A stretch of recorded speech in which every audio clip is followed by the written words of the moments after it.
Aziz ota-onalar, hozir endi o'quvchilarimiz bilan boshqa o'yin, fikrlar noto'g'ri yoki to'g'ri degan o'yinimizni o'ynaymiz. Buning uchun o'quvchilarimizning qo'lida to'g'ri va noto'g'ri belgisini ko'rsatilgan tayoqchalar bor. Ular to'g'ri bo'lsa to'g'ri belgisini, noto'g'ri bo'lsa noto'g'ri belgisini ko'tarishadi va orqadagi o'quvchilar uzatishadi. Fikrlarini aytib o'tamiz. Bular eshitib fikrlariga javob qaytaradilar. Qanasa boshladik. Alifboda 29 ta harf bor. Alifboda 29 ta harf bor. To'g'ri. O'tkazamiz orqaga. Gap deb tugallangan ohang bilan aytilgan fikrga aytiladi. To'g'ri, to'g'ri. Uzatamiz. Alifbomizda 3 ta harf birikmasi bor. To'g'ri. Uzatamiz. Nutq gaplardan tuziladi. To'g'ri. Uzatamiz. Alifboda jami 9 ta unli harf bor.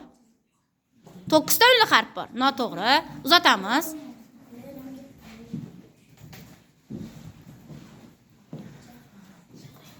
Matn mazmunan bog'langan gaplardan tuziladi. To'g'ri. Uzatamiz. Sifatning 3 ta ma'no turi bor. Sifatning 3 ta ma'no turi bor. Demak, noto'g'ri fikradi. Uzatamiz. Achchiq, shirin, sho'r, mazatan bildiruvchi sifatlar. To'g'ri. Uzatamiz.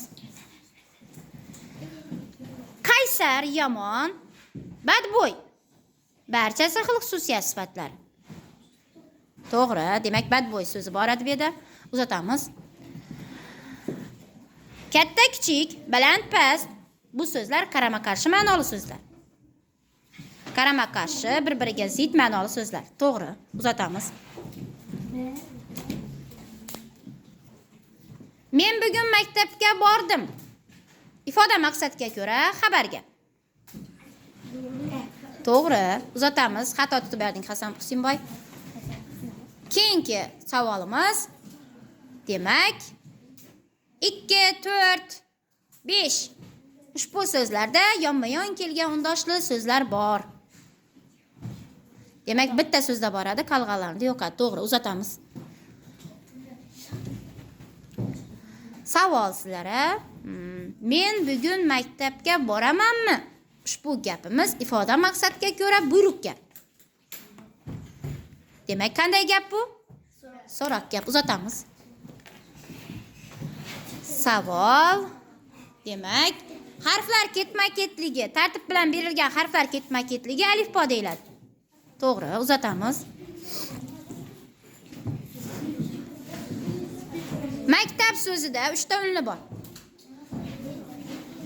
Maktab so'zida 3 ta unli bor. Demak, noto'g'ri. Nechta unli bor? 2 ta unli bor. Yaxshi. Bilolbekka bitta savol beramiz. Baxt, taxt so'zlarida yonma-yon kelgan undoshli so'zlar bor. Yonma-yon kelgan undoshlar bor. Baxt, taxt so'zlarida. Yonma-yon kelgan undoshlar bor. Demak, to'g'ri.